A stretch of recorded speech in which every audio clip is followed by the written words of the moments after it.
The eating competition really surprises people when they see me. It's true, I promise. I can't tell you how excited we are that you have decided to be here today, and I really mean that. Especially during this special and exciting time in the church calendar that I refer to as Ministry Palooza. I remember vividly being a communications director on a church staff, and when August would roll around, all of the ministry activity that had been dormant during the summer suddenly springs new life. And inevitably, a soccer mom whose kids have gone back to school shows up at my office door with all these great new ministry ideas for the women's ministry she's been thinking about during the summer in her Beth Moore study du jour. And she implores me to communicate it to all the land and make sure that every woman in the community attends.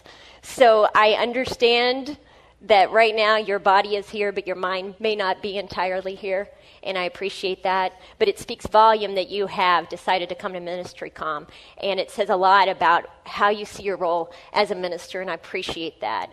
I have to say that I wasn't expecting this, but I felt, as I read those prayer requests, just an extra burden, an extra responsibility with our time with you today. Matt will tell you I'm not an emotional person. He cries at movies. I don't. He says I have a heart of steel. We'll explain why later when you understand the role I serve. But as I read those prayer requests, I was completely overcome with a burden for your lives and the roles that you serve in. And I could just hear your heart's cry and your passion for wanting to be used by God to share the good news of Jesus Christ. And I remember having those exact same prayer requests and sitting in my office and closing my office door and saying, God, this issue is bigger than me. I can't do it. You've got to take care of this. And so I appreciate how candid you were, and I'm a little surprised at, how it's affected me here. Now back to work. So we'll get serious now. God totally cracks me up in that he has given me and Matt very special and unique opportunities to get to look at ministry dynamics from a unique perspective. I mean, as we said in our intro, how many communications directors are married to youth pastors? It just doesn't happen in the real world. And we'll save why for when youth pastors aren't in the room, because we know why that's the case. But we have... we'll be nice.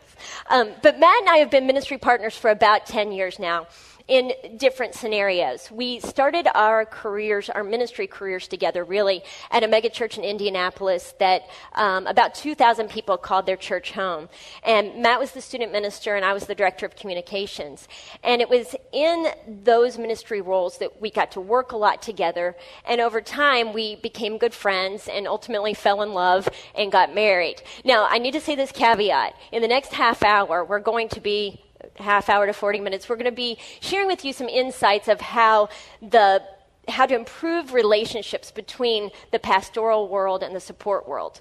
Now, I promise you that we will give you takeaways that will go beyond marry the outreach pastor, because we realize that is not an option for most of you in the room.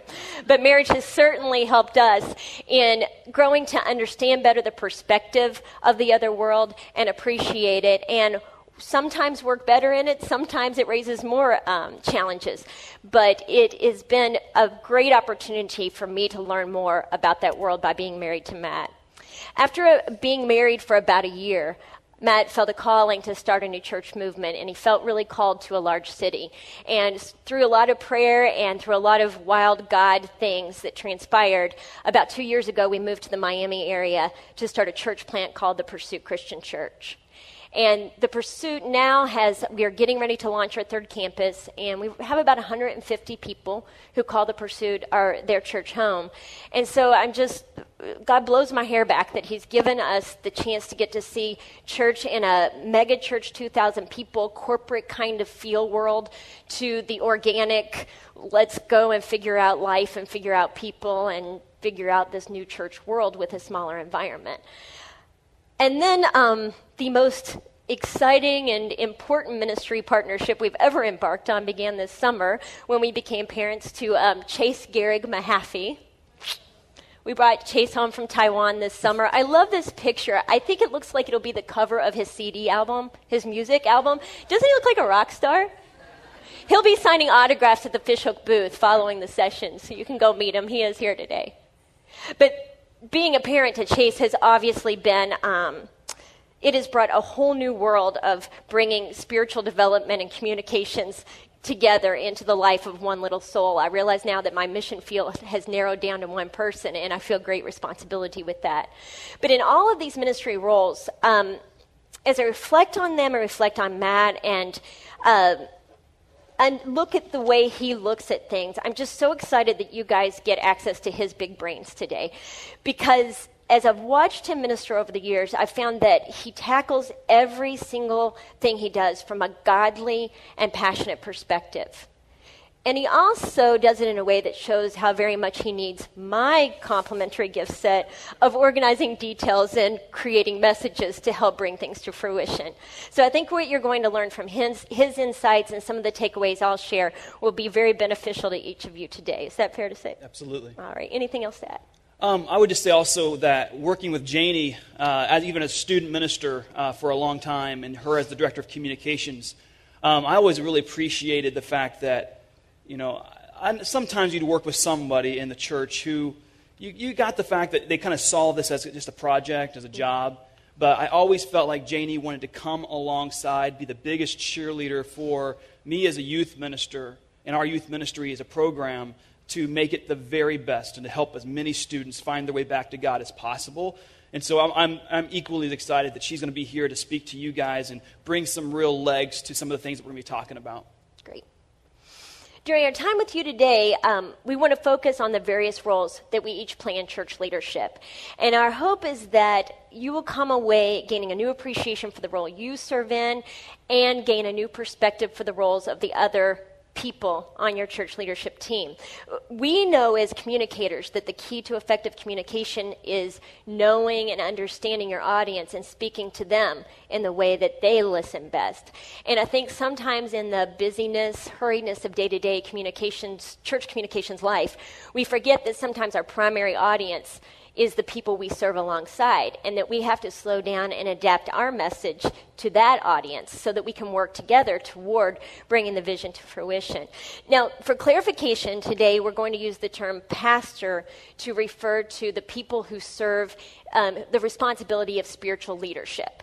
And then we'll use the term either support role or church communicator for those of us who serve in supporting the ministry function of the church. Now, I'm very aware that many of you in this room probably wear both hats, and you'll have to deal with your own schizophrenia as we weave our way through this presentation. But to keep things simple, we know that everyone in the church is called to be a minister. Yeah. Whether you're a paid staff member or you're accepting Jesus Christ for the first time, you're called to be a minister of Jesus Christ and share the good news. But when we look at the operating system of a team that leads the church, we're going to use the terms pastor role and support role for what we're doing today. Now, ever since we've moved to Miami, my career ministry has been with a group called Fishhook. We're a creative communications company that help churches communicate with creativity and clarity. Our goal is to help churches remove barriers and create avenues for more effective communication. And I love my job because as I get to work with churches, I work sometimes with pastors, sometimes with support people, but it's always with people who want to improve their communication. And I spent a lot of time with communicators, and as I watched them, I realized that this role has really evolved over the past 10 years. When I started in my role at Traders Point, it was just the second year that role had even existed. And at that time, there were a lot of us who were new, figuring things out. And now this role has become a vital piece. Even church plants are creating this role as a beginning part of their church structure because they appreciate how important church communicators are to the message of the church. But I also know that as this role becomes more prominent, with it becomes some challenges. How many of you guys have picked up your Fishhook coloring book? If you haven't, I encourage you to go upstairs and pick it up from the Fishhook booth. And I have to tell you, this coloring book deals with a lot of issues that we as church communicators deal with on a day-to-day basis. This is the senior pastor. He makes announcements on Sunday. He just announced a major church-wide initiative that I knew nothing about. He likes to surprise me. This is the youth minister. He created a new edgy website just for the students. He likes to surprise me. This is my mailman. He brings me lots of things from my church that I've never seen before. He likes to surprise me too. I have to tell you that this coloring book came together a little too easy. We brought several church communicators together into a room and gave them lunch and said, okay, let's just start talking about issues that you deal with and let's see what's common.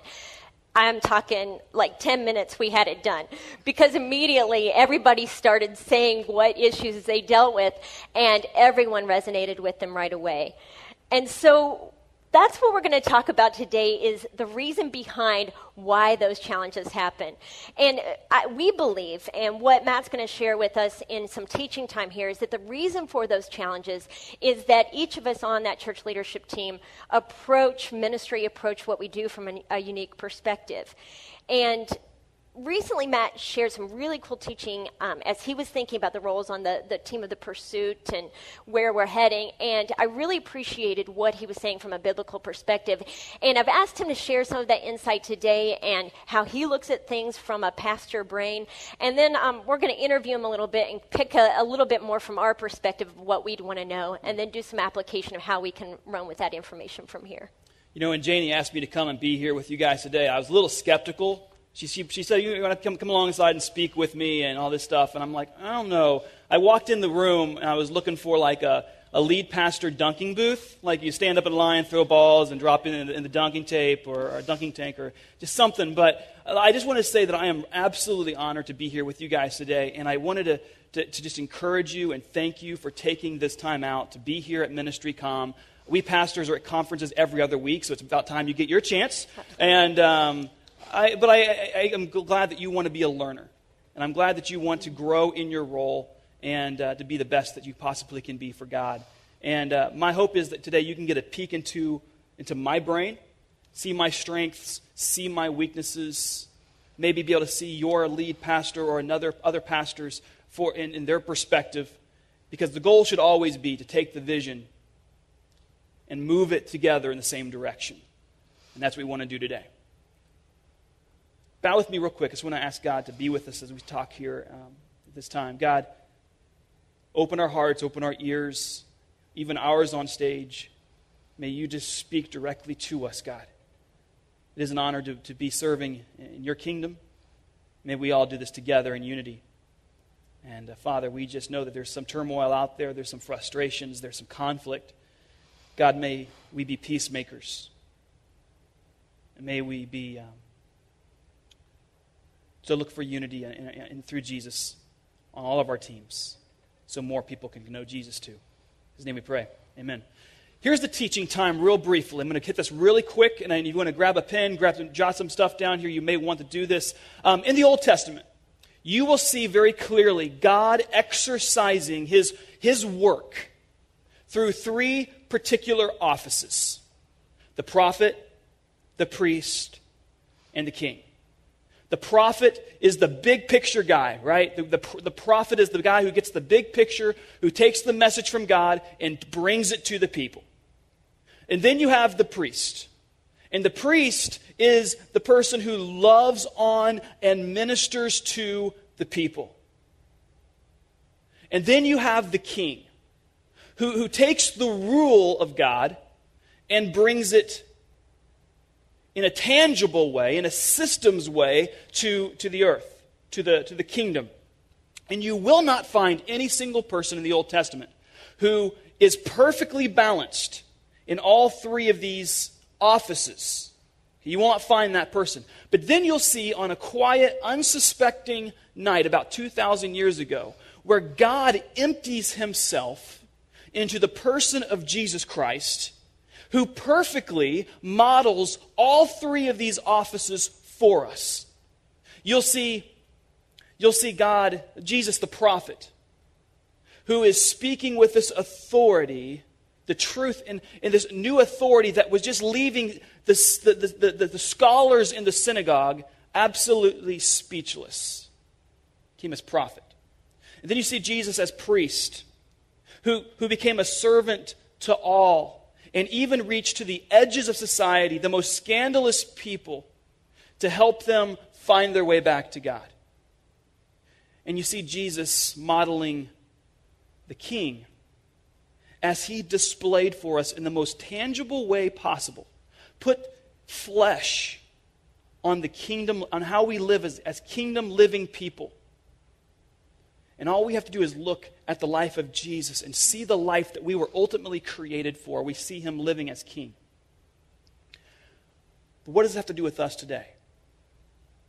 As followers of Christ, as the people of God, moving along with God, where he's moving in this world today, we are created in the image of God through his son Jesus. These three offices have not gone away. They still exist today in each and every one of us. And I'm going to show you today that each of us lean towards one of these particular offices. We lean towards our strengths.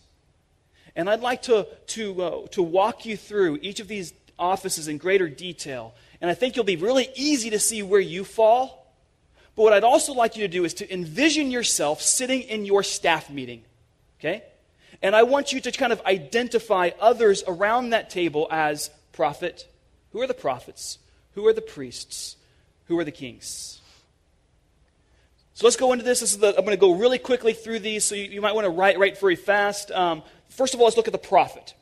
As I said before, a prophet is a person who is focused on communicating God's word to others. These are the people that spend a lot of their time studying from God's word, writing in their Moleskine journals, you know what I'm talking about. They're just always in their quiet time, okay? And then your Kindle. How many of you have a Kindle? Right now, I got a few of you who are on the cutting edge and reading the Kindle. I don't have one yet, but I'd like to get one. What is on their Kindle? You'll see that they're reading maybe N.T. Wright, Tim Keller, John Piper, tons of different commentaries. You'll see those pretty common on their Kindles. And what are prophets vital for? They're vital for casting the overall vision of the church. They know where the church is going. They know what the church stands for. And if you remove the prophet out of the situation, with priests and kings only there, you'll see that the church would wander aimlessly pretty easily. But there's some potential problems in a prophet as well. Prophets can sometimes speak truth without grace. They kind of lean heavily on the truth side and forget to bring grace to the situation. Sometimes we can bulldoze people with the my way or the highway attitude, because as prophets, God has spoken. There's no need to talk about it. There's no need to dialogue about it. God's spoken. This is the way we're going. Let's do it. And there's also some potential idols. When prophets stand very firmly on their perspective without bringing in the perspectives of the kings and the priests. And those potential idols can be knowledge. It's all about the head knowledge, and that knowledge never works its way to the heart. It can be certain communicators. Talk about all the time this communicator that they're reading a lot of, they're listening to a lot of their podcasts, you hear them kind of putting them up on a pedestal, or maybe it's even the position itself. So look around your staff meeting. Can you identify who those prophets are? Let's look at the priests. A priest, again, is someone who is focused solely on meeting the needs of others. Loving on people is the most important task of the church, they'll tell you. They bring the presence of Christ to the people. On their Kindle, they had a Shane Claiborne book. They read it, got convicted, sold their Kindle on eBay, and gave the money to the homeless. That's a priest. They're vital in every church for being the pulse, the heartbeat of the church. They like to take the lofty ideas, the strategies, and they like to bring them to the ground floor. Without a priest, I kind of look at a church being kind of like the Tin Man in Oz. They're well built and strong, but they don't have a heart. We can sometimes see churches that are missing that priest element to it. And they're the people who love to follow up when they don't see someone in their community group or their church for a while. They're the first ones to pick up the phone and wonder where they're at. But there's also some potential problems with the priest. They're very quick to shoot down other people's ideas in a brainstorming session because they're not focused on the people. They'll shoot down ideas very quickly. They like to meet the felt needs of the people.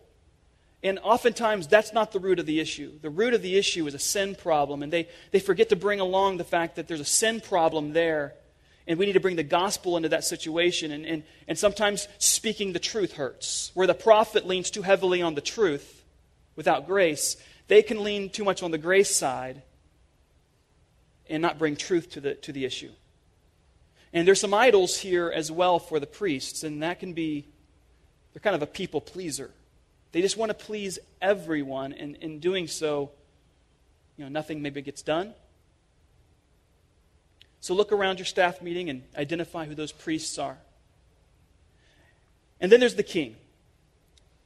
The king is focused on building the needed systems and strategies for moving people from point A to point B. They're the pragmatic thinkers. On their Kindle, they'll have Tribes by Seth Godin, Good to Great, Purpose-Driven Church, The Coming Church Revolution, Simple Church. Those are books that are on their Kindle. They're vital for getting things done. Taking the vision of the prophet and creating a clear and tangible pathway and marketing it to the people. But there's some potential problems with kings as well. They can get so focused on the systematic thinking that they fail to see where the Spirit is moving. Sometimes they focus too much on deadlines and numbers as the only milestones of success. Become program-driven, maybe.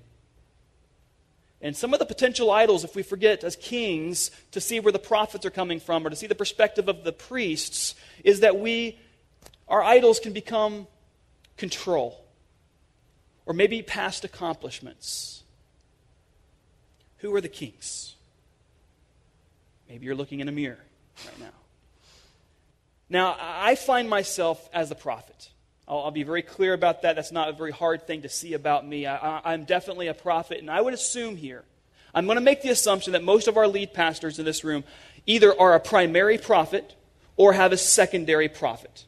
Okay, that they're either a strong prophet or maybe there's some prophet in them. And I'm also going to make the assumption here that most of us in this room as communications directors or communication pastors or whatever your title is, are kings like my lovely wife here. Okay, I'm going to say that most of you are kings. So that's the relationship that I want to drill down here real briefly. I want to give you a glimpse into where we as prophets are coming from. As a prophet, I want you to know about me that I am absolutely obsessed about the vision. It keeps me up at night. It's all I think about at times. I feel the weight of the burden of getting that vision communicated out to the people.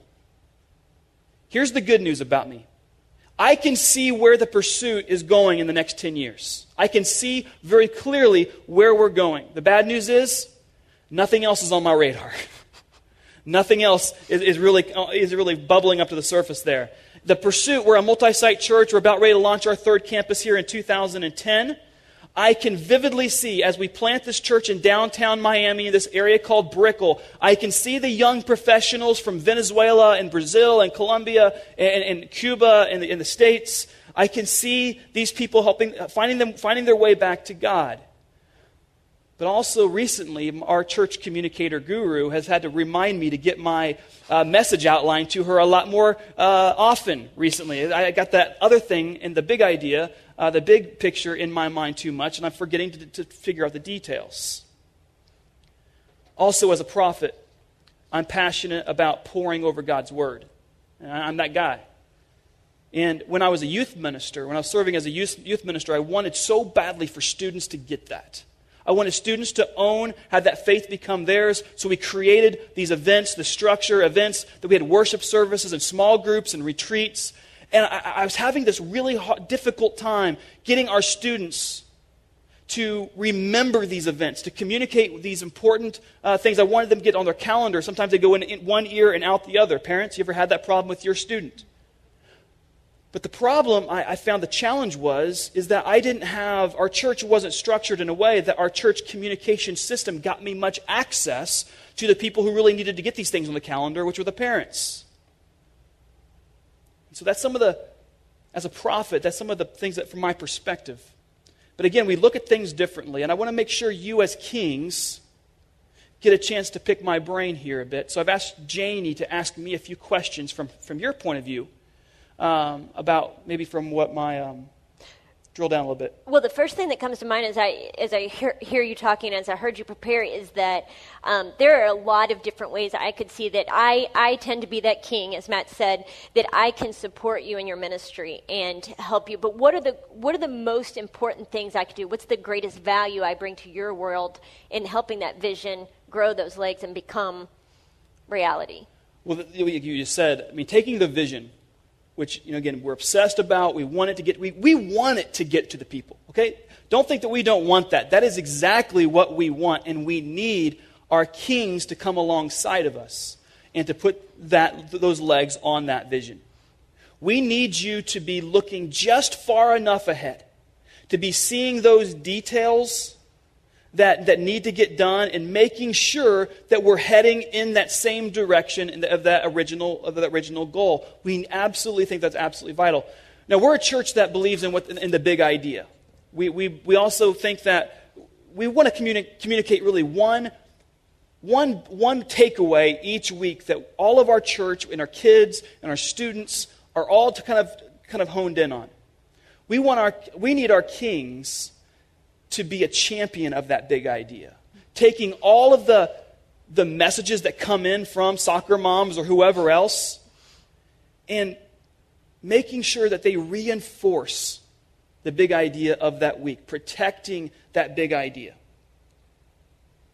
I'd say that. Well, we've talked a lot already, and we've hinted at some of the challenges that happen between the two roles, and I'm sure you guys are all thinking of your own scenarios and situation where these offices and perspectives have played out, but what are things that we can do to improve our relationship with a prophet-type pastor? I would say, most prophets, we don't mind being questioned. But sometimes doing it in a respectful way to the position would be helpful. I also would say that don't just disagree. Like if you don't think that it's the right decision, don't just disagree, but offer a better solution. Don't just pop the bubble, but offer one to replace it. Show how it can be better. Show what we're missing. If you're not meeting with your prophet or your lead pastor at a regular time, you got to get that on your calendar, and you got to make that happen. I would say that and use that time wisely. I meet every week with our church communicator, who fills that role, but she fills other roles as well. And I would just say use that time wisely because it may be the only time that I can give you during that week. And so don't just pop in at 9 o'clock and just ready and start thinking this meeting is going to go well. Get some time beforehand. Think through some questions like, hey, over this next month, what are the most important things that we need to make sure we're communicating together? Ask that question or ask other questions that are going to make the prophet say to think about those things. We're running on a long time. I want to jump through a few more things here. I can sense some frustration in the room that I would be having if I was sitting out here in that I work with a prophet, but the prophet is so in his brain and so thinking about the vision that I can't get access to what that vision is. I can't figure out where we're going because I can't get access to where the decisions are being made. I don't have a seat at the table where the decisions are being made. I can't be part of that conversation. I don't necessarily want to make the decisions or speak into them. I just want to hear how they're made so that I can know how those can be communicated to the church. So how can I gain access to your brain? Does that relate to anybody? I saw the prayer request up there. Yeah. As I said earlier about being obsessed about the vision, as a prophet, I tend to want to be around other people who are just as obsessed about the vision. If I see ownership and enthusiasm about the direction we're going, I want you to be around me. I need you to be around me because I want you to be a champion of that vision as much as I am.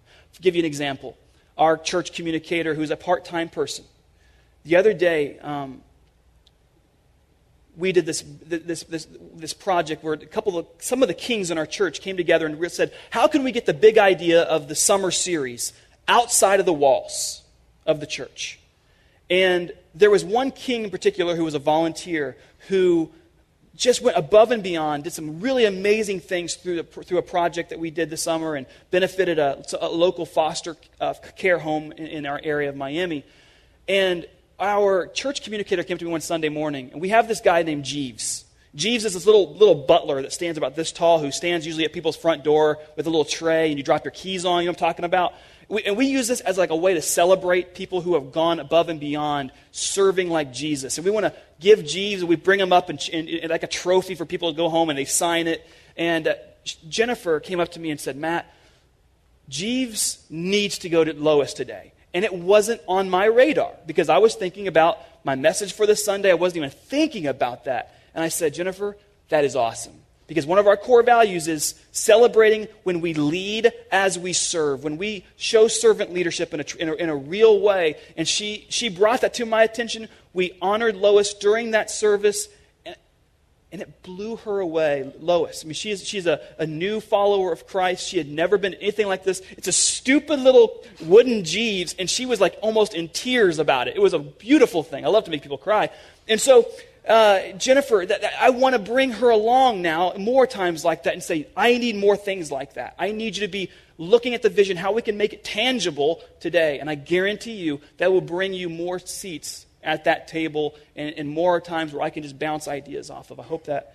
I think some of you may be sitting there looking at from another perspective that you work with someone who's primarily a priest, and that's the situation I was probably in my church communications world. The priest being that they want to please everyone in the congregation so much they don't say no to things, and so protecting the vision becomes a really rough thing. So you have the charge of communicating 50,000 things, and all of them are important. And so how do people really figure out what's most important? And my suggestion for you there is to look for opportunities where you can help that priest see how people's relationships are being hindered because they're having too much stuff being thrown at them. Look for ways to point out how key communication messages need to be elevated to the top to help people clarify the next step that will then get them to the next opportunity. So we have to be focused on guests, clearing out the clutter so a guest can feel welcome and know what they need to do next to get connected and involved in the church. And then you open up those other opportunities. So even though they want to say yes and do let all these ministry opportunities happen, you have the charge and the responsibility to help all of those messages be communicated in a systematic way so that those relationships can flourish. And the priest will see the benefit of that if you coach and work alongside him or her to make that come to fruition. I think of things from the king perspective, and I have a few takeaways that I just want to share with you guys.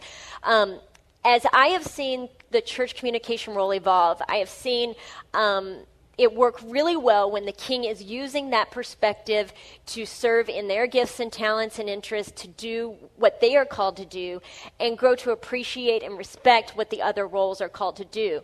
There's a really scary trend that I've seen happening in the past couple years in church communications, and that's almost this attitude that I am a communications expert and my pastor doesn't get it, and I know so much more than him, and I am here to save the day. And that really scares me. In fact, it was really interesting when I saw Brad yesterday because I vividly remember sitting in MinistryCOM 2 years ago, and Brad shared just some amazing teaching time. And I had just got my iPhone, so I put on my Post-it some thoughts that resonated as he spoke. And I said, when did the role of the church communicator become frustrating, controlling, instead of empowering? I want to listen to people. I want to listen to people who are passionate about ministry, then spur them on. I don't want to control or be a gatekeeper. I think so much if we work in our roles in a negative way, looking at what's deficient in the other roles and not appreciating what is there and what is positive and seeing how we complement those roles, if they had our roles and our perspective, we wouldn't have a job. And so we really need to grow to appreciate what they bring to the situation. And move people's perspectives from that of us being a gatekeeper, the person who's preventing messages from coming through, to seeing us as a ministry partner, someone who wants to come alongside them and open up avenues for communication and remove barriers that are preventing messages from getting through. And so just real quickly, the 5 things that I would pass on to you today, and in respect of our pastor friends, I put them in alliterative form. They're all good with the 3-part alliterative. My first would be to pursue the pastor's perspective. And that would be all of the things that Matt said take time. We have to be patient and sit and listen more than talk. We have to develop relationships with our lead pastor. We have to develop relationships with the associates pastors who plop in our office door and start talking about projects when we're trying to meet a deadline. We have to set those things aside and build the relationship. I had something happen just recently that totally took me back to that controlling, oh my gosh, I can't believe this is happening world. I was working with a client, and they had planned a major church initiative, a capital campaign that they wanted the whole church to be involved in. They had planned the launch of it to happen on Martin Luther King Day in January. And as soon as I saw it, I was like, you've got to be kidding me. What moron would plan a major church initiative to be announced when 30% of the congregation is gone because it's a holiday weekend? In my early days, I may have actually expressed that verbally and closed down the walls of communication immediately. And fortunately, over time and stupidity, I've learned that you wait. And through the course of that conversation, I found out that there were some key needs that were in place that caused them to want that date to be the time when they communicated. As we worked through those needs, we were able to move them to launching at a different time, but it also dealt with the other issues they were dealing with. So you have to take the time to listen before you start destroying the ideas that they're bringing up. My second one would be use your skills to support and not slam. It's so important that we educate people who look at things from a different perspective instead of bulldozing. I had a guy who would come in all the time and say, hey, I want a flyer for this. And we knew that a flyer wasn't the greatest solution. Had to sit down and explain to him our options for ministry communication, listen to him of what he actually wanted to accomplish, and then coach him through the most effective way to communicate. It takes time. But I promise you, the more you invest that time, the more fruitful your relationships and the more productive your communication will happen on the back end. The third one would be release the rules. Policies are crucial to organizing messages in a way that complement with the vision and it doesn't compete. But that said, we can never let a policy or procedure impede communication. One of my biggest regrets as I look back at my time on Traders Point is that I didn't take advantage of showcasing opportunities outside the walls of the church that for whatever reason didn't have value or significance within the church. We had a basketball ministry that was just amazing and had so much potential to attract and reach out and draw people into the church. But because the sports ministry was kind of the stepchild ministry in the church, I wasn't given permission to have my time apply to using that and creating a message that would showcase that to the community. And I wish I'd stopped and said, hey, if we really want to reach out, we need to take the time to do this. And maybe that senior adult cookout isn't the thing that I need to spend my time on this week. And the last two would be identify that you're not indispensable. We as church communicators tend to work really hard. And sometimes we feel like we're the only ones who can get done what needs to be done. Sometimes that's a people pleaser in us. Sometimes that's the control freak that we don't want to let go of that messaging. But realize that you are a minister too, and it is your job to bring alongside other people to help you accomplish what needs to be done. If your family life is being impaired, or if you can't personally carry out the vision, if you can't spend time with your unchurched neighbor because you're too busy working till 10 o'clock on a Friday night, something's wrong with your role. And you need to have candid conversations with the pastor to talk about how can my life be balanced so that I am working and supporting ministry, but also living it out. And then finally, just celebrate your calling. If you have not studied the life of Esther, Beth Moore has a fabulous Esther study I just did. I highly recommend it for guys. You can put a disguise on the cover of the book. But all of us as church communicators must study the life of Esther. She was a queen, a king, of stopping and identifying her role, knowing she was called for such a time as this, to be prepared for what God wanted to do in her life, to use her in speaking to a whole plethora of people at one time. She took the time to build a plan and to work it and get to know the other perspectives so she could approach the messaging in a way that she could have the greatest impact. And so today we leave you with that message to celebrate your calling. Each of you in this room will be going back on Monday to serve in a role that you have been specifically designed for. And we want to celebrate that with you, and we want you to return with a fresh passion for doing that in a way that will help the good news of Jesus Christ impact even greater lives. So thank you so much for your time today. We're going to stick around. If you all have some more questions for Matt, feel free to interrogate him, and just hope the rest of your conference is very fruitful.